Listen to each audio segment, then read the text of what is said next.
Okay, I don't know if any of you have pets, dogs, cats, and seen the cost of Oh. dog food going insanely high. It's crazy.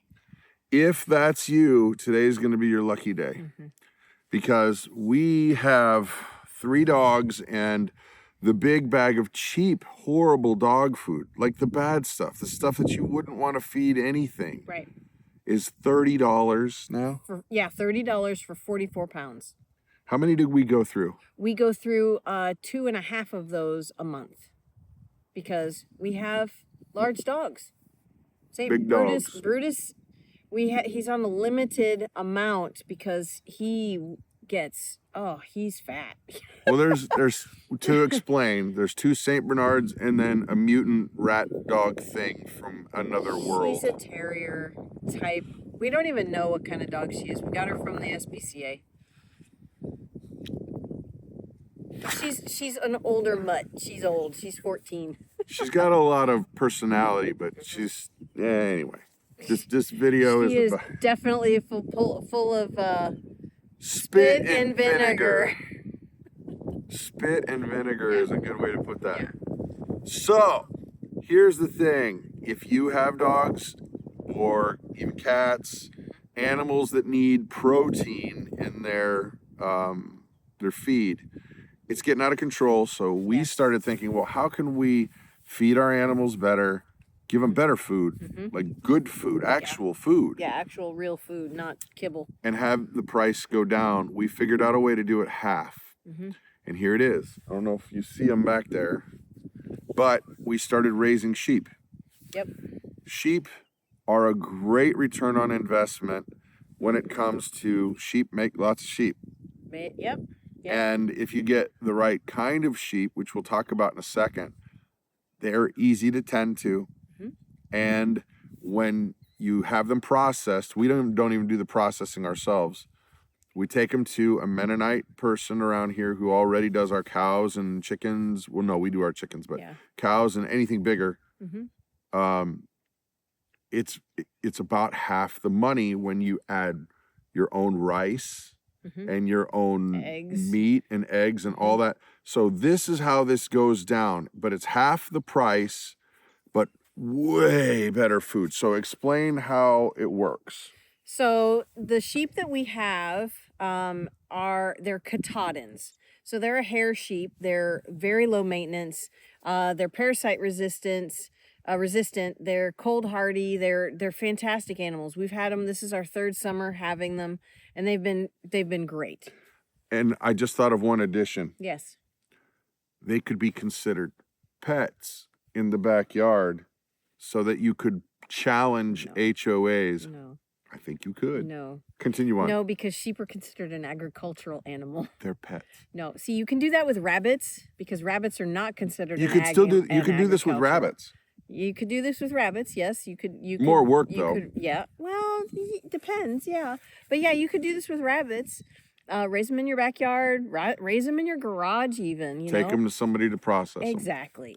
So sorry. So anyhow, sorry. So what we'll do is we will, when it's time to have them butchered, like this little guy back here. He is a year old now, and he is an appropriate size, about 120 pounds. No, I think it's more like 120 to 150 pounds is about where you want it. He's a $150. Yeah, so we will take him to get him butchered this summer, and then you just ask the butcher. Grind it all up. Everything minus the intestines and the bones ground up. Yep, make it easy on them. Make it easy on them. And it's cheaper. Exactly. Because they don't have to cut steaks or anything like that. They just throw it all in the grinder, and you get well, not ziplocked. It's Well, the ground stuff comes in bags, but they're pre-frozen for us. So yep, and that way they can sit really nice in a freezer, and then if you ask them to, which they'll all do it because they don't care. It's the work is the work. It's 6 of one, half dozen of another. Have them pre-package it so that when you pull one out, you've got 2 or 3 days or even a week worth of food. Yep. Then what we do is we cook it up.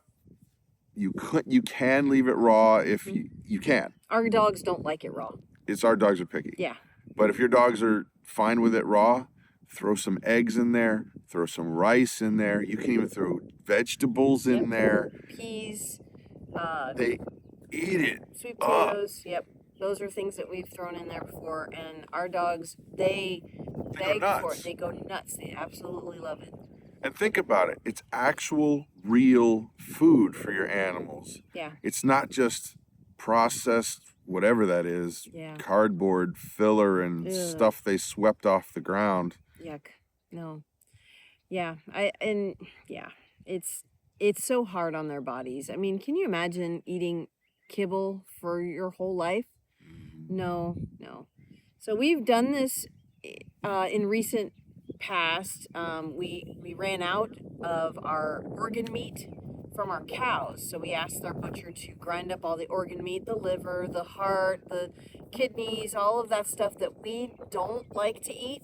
So we had them grind it up, and we've used that, and they absolutely love it. But they don't like it raw. They like it cooked. Your dogs may be different. Yeah.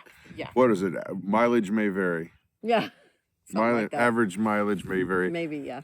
Here's the point. Any protein animal that you can raise quickly and easily, but the real thing is you got to look at the cost of the butchering if you're not going to do it yourself. Right.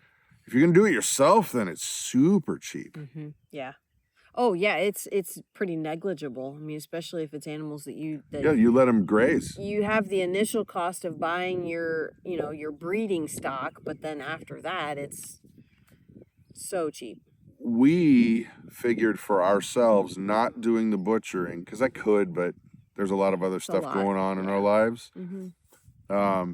It's about half the cost of the garbage food from the store. Yep. So our butcher up here charges about 60 cents a pound hanging weight. So once it's skinned and it's not much more than that. It's 60 cents, about 60 cents.